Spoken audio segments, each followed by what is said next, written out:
Hey folks, and welcome to another edition of Zog Science. Today we're going to be talking about cell structure and support, basically what is kind of the guts and the skin of a cell. So let's take a look at the cytoskeleton to start off. So cytoskeleton kind of acts like our skeletons.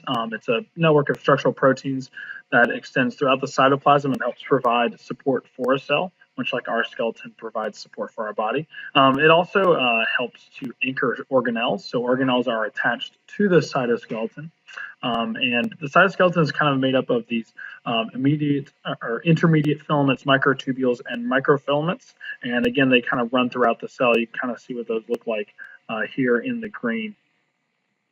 They also help regulate cell and organelle motility, which is just another word for movement.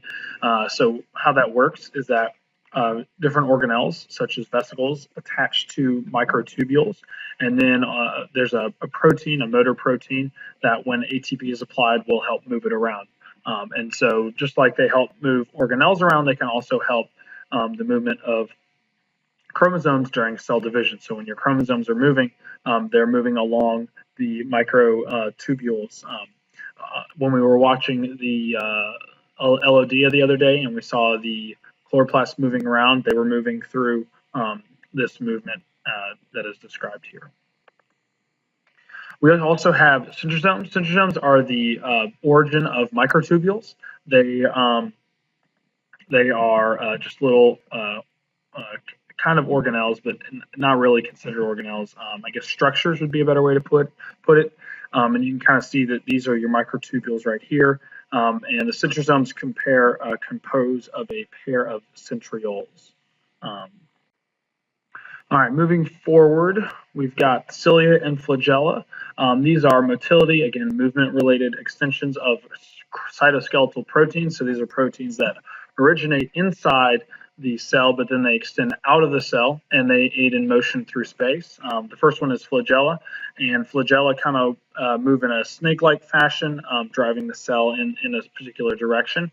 And then we have also cilia, which are little tiny proteins that are located along the outside, and there are many more of them located on the outside of the cell. And again, they kind of wave back and forth and move a cell throughout space. These are found mostly in unicellular organisms, although they can be found in multicellular organisms as well.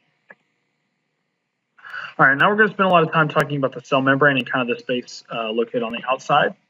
First of all, we have the fluid mosaic model. So the cell membrane is not a static structure, rather it is in constant motion, which is why we call it a fluid structure.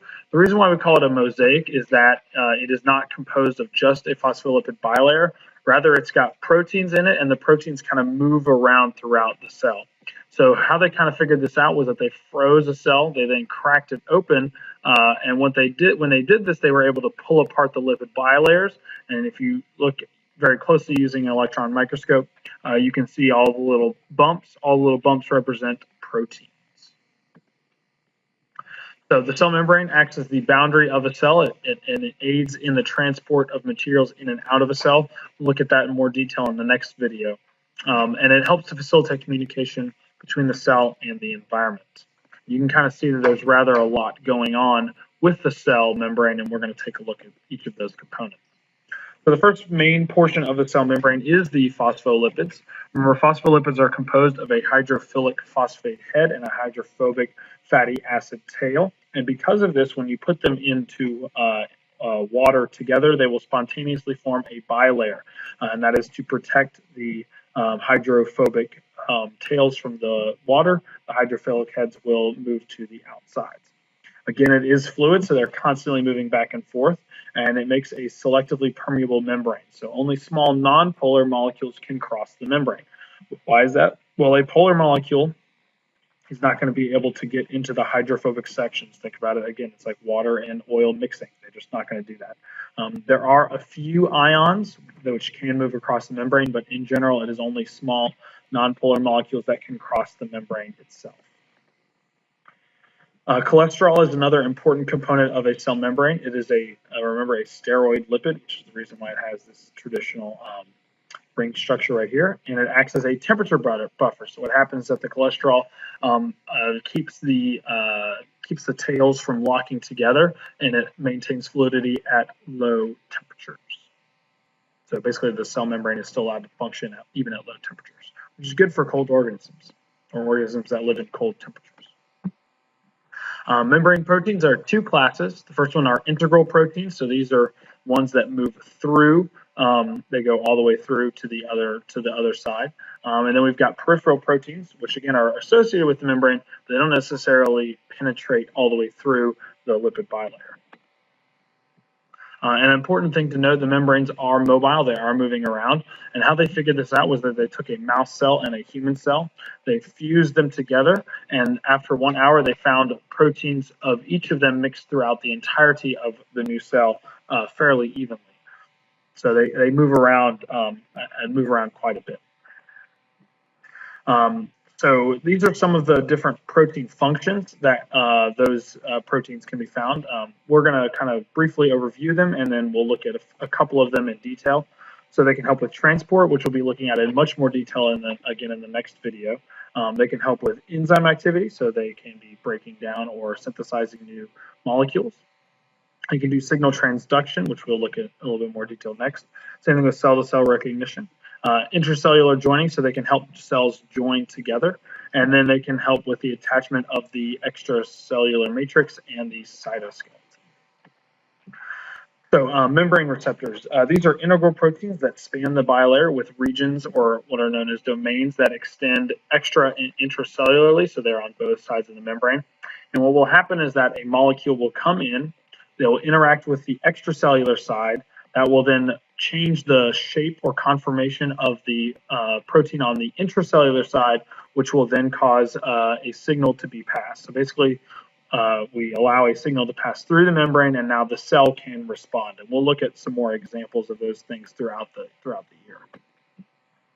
We can also have glycoproteins, which are a short integral protein that basically serve as cell-to-cell recognition. So when we talk about things like pH, I'm sorry, not pH, your blood type, whether or not you're type A, type O, plus or minus, ABO plus minus, these are what we're talking about in terms of the receptors on your bodies. So they are very important, and they're identifying markers. So they basically tell your body that it's yours. And when you recognize glycoproteins, or when your immune system recognizes glycoproteins that are not a part of your body, you attack it, which has severe consequences for organ transplants and blood transfusions, which makes sense, right? You don't want to get the wrong blood types. You don't want invading cells to come into your body. Another important piece of some kind of cell boundaries is cell walls, and these are cross-linked networks of structural polysaccharides. There are three main types of cell walls. We've got plant cells, which have cellulose, fungal cells have chitin, and bacterial cells have peptidoglycan. And these are for structural support only. They do not regulate materials moving in and out of cells in any way. Now, we've kind of mentioned the extracellular matrix a little bit. It's basically a network of connective proteins and proteoglycan molecules outside of animal cell membranes. They're not found outside of plant or fungus or bacteria, mostly because they have a cell wall instead.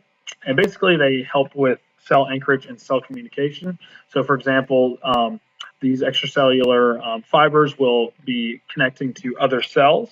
And then, again, because of the linkages to proteins that are on the inside, they can change the conformation, change the shape, help with some sort of signal transduction, as well as bind fast with other cells.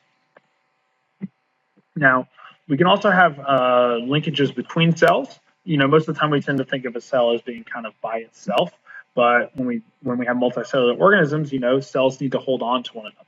So there are junctions or things that kind of help and hold cells together. They also can help facilitate cells being transporting materials between each other. So rather than having to pass directly through the membrane, we can have transduction pathways or areas for molecules or other things to pass through.